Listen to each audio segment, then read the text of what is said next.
Hello traders, Gary Wagner here just before 11 o'clock in Honolulu, 5 o'clock in New York. It is Wednesday, June 28th, 2017, and this is the Daily Report for Gold and Silver. We do have nominally higher pricing in the precious metals markets, except for palladium for a second day in a row, with gold trading roughly $3 higher on the day, currently trading at $1249.80. Now, it has traded to a high of $1255 and change, and a low this morning of $1246.70. As I said, currently trading up roughly, we'll round it up to $1250 with a net change of $3 on the day. We're looking at about a 0.2% gain. Silver, although, is showing a real nice performance, trading up well over 1% today at $16.76, puts it up about 17 cents on the day, the high $16.83, and the low on the day $16.61. Now, a lot of today's higher pricing is directly attributable to the dollar. We'll go ahead and pull the dollar up because, as you can see, for the second day in a row, we've had tremendous downside pressure in the U.S. dollar, trading below 96 at this point at 95.75, off about 0.3% on the day. Traders, absolutely no doubt, when we take a look at price action in gold over the last couple of days, we do see supportive price action coming out of that, but we also see that this recent price move to higher ground has really been dollar-driven, I should say dollar weakness-driven, as we have seen the dollar really sell off pretty aggressively over the last couple of days. We're looking at a daily chart, and on that daily chart, a couple of things are quite apparent to me. One is that we are kind of caught within this range right now, really between the 50-day and the 200-day moving average, and we can see that right here. The lower 200-day moving average expressed as this dashed blue line, and then this dashed yellow line expresses the 50-day moving average. 50-day moving average obviously providing on a technical basis some real resistance in the market. Now, we haven't challenged the high in the last couple of days, but as you can see on Friday as well as Monday's trading activity, that is precisely where the market stalled in the upward ascent, and that's where it started before this precipitous price drop that occurred on Monday. When we look at the lower end of the scale, we can absolutely see support that came into the market. This, of course, being last week, this being Monday, this being Friday, Thursday, last week, Wednesday, and Tuesday. So Tuesday and Wednesday of last week, we actually hit these lows at the 200-day moving average and began to move from higher ground. In fact, when we look at recent activity in the market in terms of a candlestick pattern, we had a incomplete, and I'm thankful for that, but what's called a three-line strike. A three-line strike, the bearish version, is one in which you get three consecutive green candles moving up, and then you get a large red candle which opens above the top range of this last green candle and closes really at the lows or below the lows of that first green candle. Now, as I said, in this particular case, it's an incomplete because the market did sell off, but during the day, it did recover, as you can see by this large wick, and therefore it was an incomplete three-line strike.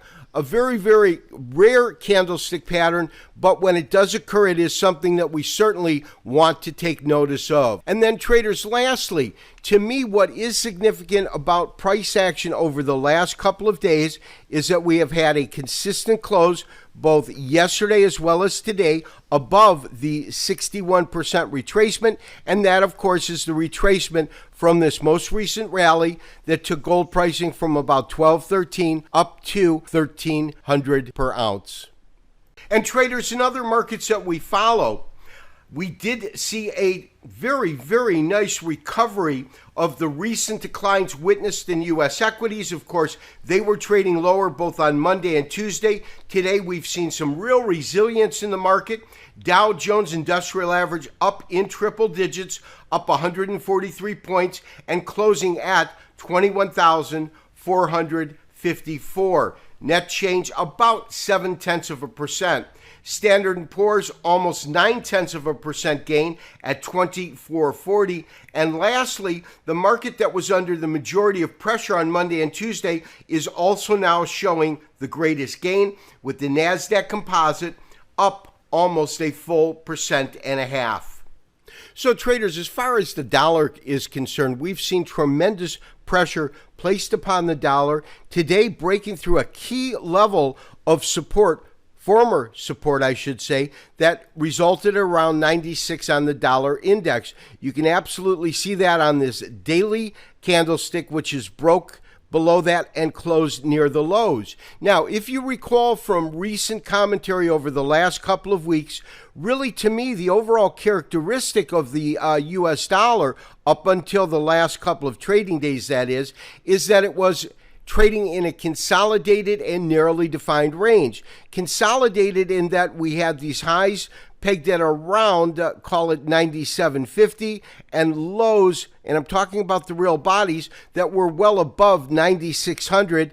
And the other thing that we noticed, and let's go ahead and blow this up a little bit, was that we had candle color that was alternating. And candle color that's alternating, in other words, when you get a red, green, red, couple of greens, couple of reds, and you get this alternating candle color, that is really the most visual demonstration mathematically of market consolidation, because pretty much the gains you get in one day are given back on the following day, or you might have a series of 3 down or 3 up, but typically you're getting this alternating color. And what I believe I had said over the last couple of trading days, or last couple of weeks, that until this market either breaks above or below, we won't have any significant area to really look for our next level. And at that point, I thought that 96 should be an area that will really address itself in terms of a support level, and we can certainly see that we have broken through that. That tells me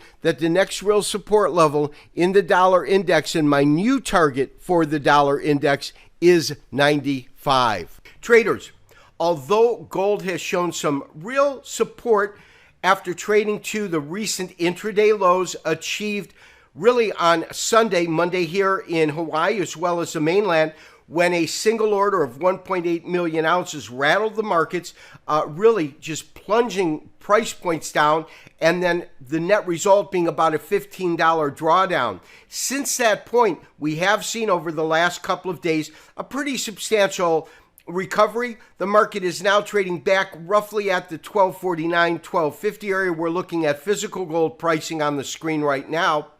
But what that tells me is that there is some real underlying support for the precious yellow metal. It has had some real resistance overcoming that large sell order that was placed at the beginning of this week. And I am looking for prices to continue to slowly ratchet higher. Therefore, my recommendation is to maintain your current long position and to maintain your current stop level. This has been Gary Wagner, wishing you, as always, good trading. We will talk to you tomorrow for another daily update and review. Bye-bye.